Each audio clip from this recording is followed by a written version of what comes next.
ಎಲ್ಲೋ ನಮಸ್ಕಾರ. ಇವತ್ತು ಕೆಸೆಟ್ನ ಕಾಮರ್ಸ್ನ prediction ತೊಗೊಂಬಂದಿದ್ದೀನಿ. ಕಾಮರ್ಸ್ನ cut off ಏನಾಗಿರುತ್ತೆ ಅಂತ ತೊಗೊಂಬಂದಿದ್ದೀನಿ. ನೋಡ್ಬೋದು, GM 154 ತೊಗೊಬೇಕು.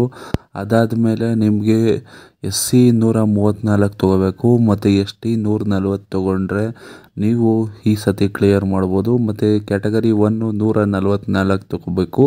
ವೇರಿಯೇಷನ್ನು 4 ಮಾರ್ಕ್ಸು ವೇರಿಯೇಷನ್ ತೊಗೊಳ್ಳಿ. ಇದು 4 ಮಾರ್ಕ್ಸ್ ವೇರಿಯೇಷನ್ ಇಕ್ಕೊಂಡ್ರೆ ನೀವು ಅಷ್ಟು ತೊಗೊಂಡ್ರೆ ಪಾಸಿಂಗ್ ಮಾಡ್ತೀರಾ, ಇಲ್ಲಾಂದರೆ ಇಷ್ಟೇ ನಿಲ್ಲುವ ಚಾನ್ಸಸ್ ಇದೆ. ಇದು ಪರ್ಸೆಂಟೇಜು ನಾವು ಎಸ್ಟಿಮೇಷನ್ ಪರ್ಸೆಂಟೇಜ್ ಮಾಡಿರೋದು. ಇದಕ್ಕೆ 1% ವೇರಿಯೇಷನ್ ಆಗ್ಬೋದು. ಖಂಡಿತವಾಗಿ ನೀವು ಯೂಸ್ ಮಾಡ್ಕೋಬೋದು ಈ ಪರ್ಸೆಂಟೇಜ್ನ. ಅದಾದಮೇಲೆ 2Aಗೆ 140, 2Bಗೆ 142, ಅದಾದಮೇಲೆ 3Aಗೆ 144 ಮತ್ತು 3Bಗೆ 148.